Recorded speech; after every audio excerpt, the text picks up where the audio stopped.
12월의 첫날 새벽 다 함께 우리의 마음을 모아 하나님께 예배를 드리시겠습니다. 오늘 우리에게 주시는 하나님의 말씀은 시편 131편 1절에서 3절과 마태복음 14장 22절에서 25절의 말씀입니다.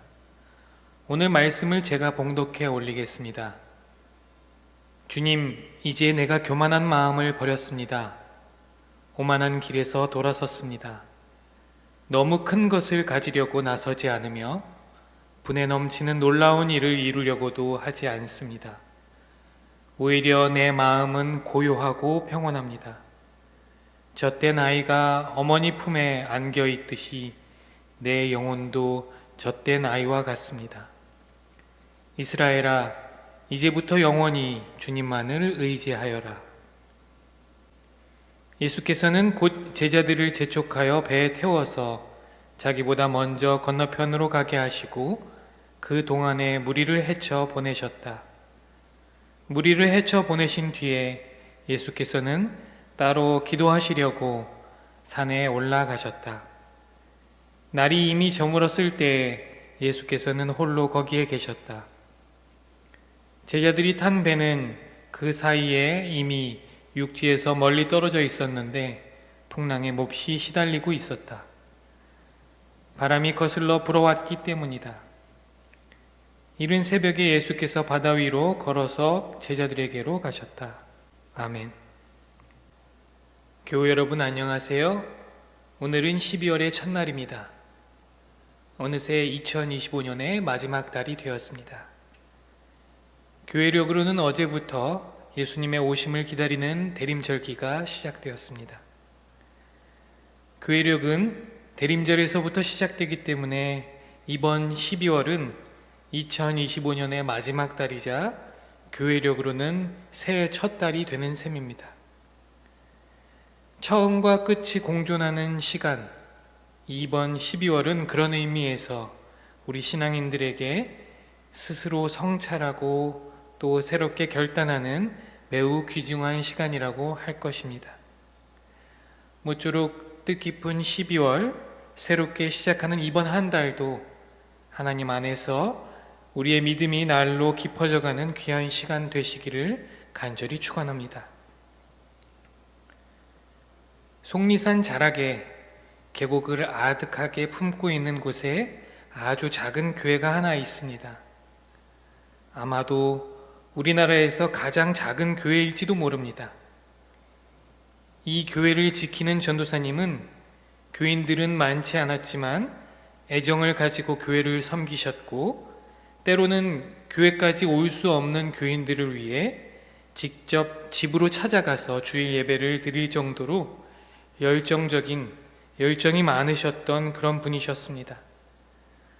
한 번은 주일 설교 준비를 잘 마치고 향기로운 들꽃도 꺾어서 꽃꽂이도 예쁘게 해놓고 여유있게 찬송을 부르며 주일에 교인들을 맡고자 기다리고 있었습니다. 그런데 막상 예배 시간이 다가오는데도 한 사람의 교인도 교회에 들어오지 않았습니다. 한 사람도 교회에 오지 않으면 어떡하지? 하는 생각이 들었습니다. 혼자 어떻게 예배를 드려야 할지, 정성껏 준비한 설교는 누구에게 해야 할지 머릿속이 복잡해졌습니다. 결국 주일 예배 시간이 다 지나고 아무도 없이 혼자 예배를 드렸습니다. 그런데 그때 전도사님은 비로소 오직 하나님만을 향해 예배를 드릴 수 있었습니다. 그동안 느낄 수는 없었지만 새롭게 느낀 경험이었습니다. 홀로 있었으니까, 아무도 없었으니까 오로지 하나님만을 바라볼 수밖에 없었던 것입니다. 이 짧은 이야기는 모두가 하나님만을 바라보며 홀로 예배를 드려야 한다는 것을 말하고자 함이 아닙니다. 사람은 본래 더불어 사는 존재이고 함께 있을 때 더욱 큰 힘을 얻습니다. 교회도 마찬가지로 이 거친 세상에서 홀로 신앙을 지키며 살아가기는 어렵지만 공동체로 함께 있기에 신앙을 삶으로 구현해낼 수 있다는 점에서 매우 중요한 의미를 갖습니다. 그러나 홀로 있는 것이 때로는 행복할 때도 있습니다. 사람은 홀로일 때 하나님을 가장 잘 만날 수 있습니다. 홀로일 때 자기 자신을 또 가장 잘 성찰할 수도 있습니다. 홀로일 때 비로소 참 좋은 친구를 발견할 수도 있고 그동안 보이지 않았던 주변의 생명체들도 볼 수 있습니다. 소중한 이웃에 눈을 뜰 수도 있습니다. 또 홀로일 때 무엇보다 절절하게 그리워하며 기다림의 마음도 가질 수 있습니다. 예수님도 때때로 홀로 계셨습니다. 오늘 함께 읽은 마태복음 14장 23절의 말씀을 보면 예수님께서 무리를 헤쳐 보내신 뒤에 예수께서 따로 기도하시려고 산에 올라가셨다. 날이 저물 때에 예수께서는 홀로 거기에 계셨다 하고 기록하고 있습니다. 오늘 본문뿐만 아니라 그 외에 복음서의 여러 곳에서 예수님께서 무리를 떠나 조용한 곳에서 홀로 기도하고 계셨다라는 기록들이 나타납니다. 오늘 본문 바로 앞에는 오병이어의 기적 이야기가 나옵니다. 또 오늘 본문 뒤에는 예수님께서 거친 풍랑을 뚫고 바다 위를 걸어오셨던 이야기가 나옵니다.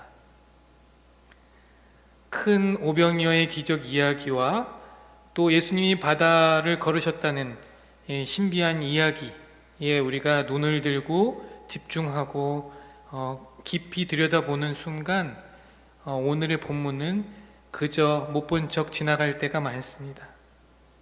그저 연결구 정도로 예수님의 행보를 서술하는 정도로 보고 넘길 때가 많습니다. 그러나 우리는 오늘 본문에 담긴 의미를 깊이 생각해 보아야 합니다. 광야에서 오병이어의 기적이 일어났을 때 많은 사람들은 얼마나 감격스러웠을까요? 그 작은 것으로 모두가 함께 배부르게 되었을 때는 또 얼마나 들떴을까요? 5,000명이 넘는 사람이 먹고도 12광줄이나 남았을 때 얼마나 분기탱천했을까요? 그러나 오늘 본문은 바로 그때 환호하고 열광하는 그 많은 사람들을 떠나 예수님이 조용히 홀로 산에 오르셨다라고 기록하고 있습니다. 마치 야곱이 자신의 모든 재물과 가족을 강 건너로 보내고 난 뒤에 오직 홀로 남아서 하나님과 씨름을 했듯이 예수님은 홀로 산에 오르셨고 거기서 홀로 기도하셨습니다. 거기서 홀로 아버지 앞에 아버지와 함께 계셨습니다. 홀로 있는 시간은 자기 자신을 보는 시간이며 또한 하나님을 만나는 시간입니다. 예수님이 어떤 모습으로 기도했을지 또 어떤 내용으로 기도했을지는 알 수 없습니다. 그러나 사람들 가운데서 물러나서 기도하는 예수님의 모습은 복음서가 전하는 매우 일관된 모습입니다. 예수님께서는 나서고 물러서는 그 행보를 끊임없이 되풀이하셨습니다.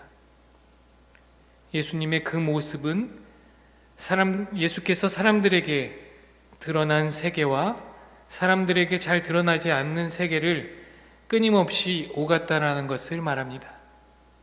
예수께서 사람들에게 드러나지 않는 세계에 들어가셨을 때 그 모습이 어땠든지 일관된 목적을 추구했을 것입니다. 기도, 그것은 하나님과의 소통 행위입니다. 스스로의 삶을 돌아보고 하나님의 뜻을 깨닫는 기회입니다. 때때로 우리는 크고 중요한 일들 사이에서 당위와 의무라는 이유로 인해 내내 분주함 속에 머물러 살 때가 많습니다. 누가복음 10장에 나오는 마르다와 마리아의 이야기에서 예수님과 일행을 접대하기 위해 분주했던 마르다처럼 늘 분주하고 염려하는 일로 들떠 있는 경우가 많습니다. 우리는 무언가를 끊임없이 해야만 한다는 강박 속에 살아가고 우리는 바쁘지 않으면 불안함을 느끼곤 합니다. 당신은 요즘 어떻게 지냅니까? 하는 그 물음에 이 시대의 가장 흔한 대답은 바쁘다라는 대답을 합니다. 하지만 오병이어라는 엄청난 기적을 행하신 직후에 사람들의 열광적인 찬사와 정치적인 열망이 최고조에 달했을 때 예수님은 어떻게 하셨습니까? 예수님은 모든 소란과 활동을 중단하고 분주함을 떠나 고요함에 머무르는 것을 선택하셨습니다. 돌이켜보면 예수님은 공생애를 시작하시기 전에도 광야에서 홀로 시험을 받으셨습니다. 그리고 예수님은 마지막 십자가를 앞두고도 겟세마네 동산에서 땀이 피가 되도록 홀로 기도하셨습니다. 예수님이 홀로 계신 곳, 홀로 계신 시간, 그 시간은 홀로 있었던 것만은 아니었습니다. 그 홀로 있을 때 예수님은 하나님 앞에 하나님과 함께 계셨습니다. 예수님의 하나님 나라 운동, 즉 가르치고 병을 고치고 귀신을 내쫓고 기적을 베푸신 일이 발산의 영역이라고 한다면 분주함을 떠나 고요함에 머물러 홀로 기도하고 성찰하는 시간을 보내는 것은 수렴의 영역이라고 할 수 있습니다.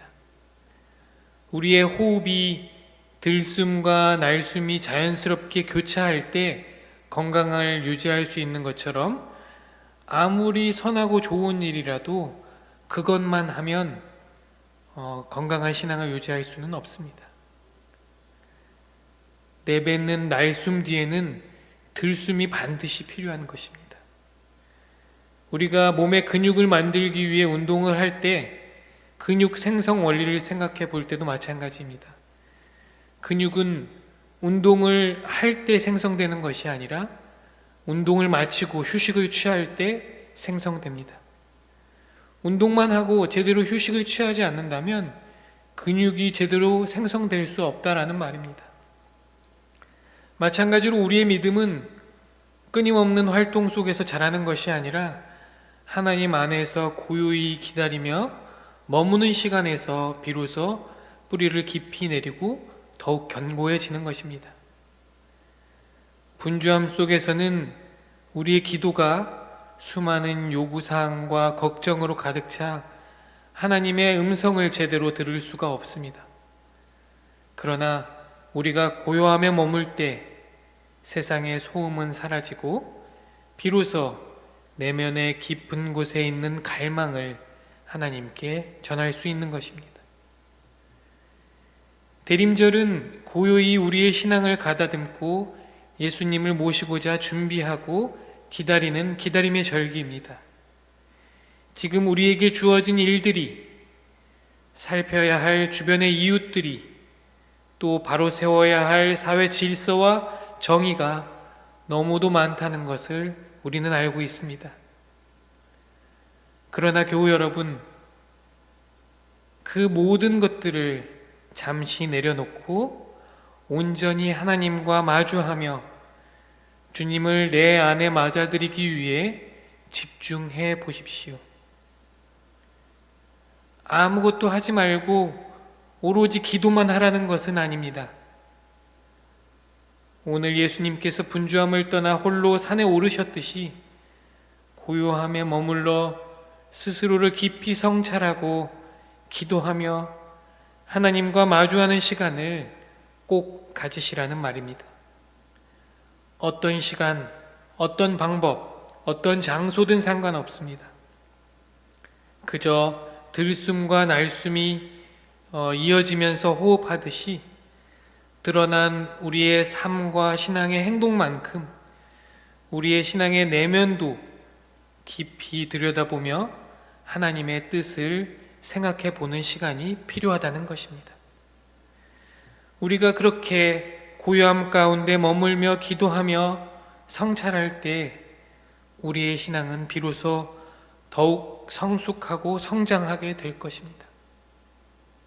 모쪼록 시작과 끝이 마주하는 이번 12월 한 달간은 기도와 성찰로 더욱 성숙한 신앙인이 되어 그렇게 거듭나는 저와 여러분이 되시기를 간절히 소망합니다. 함께 침묵으로 기도하겠습니다.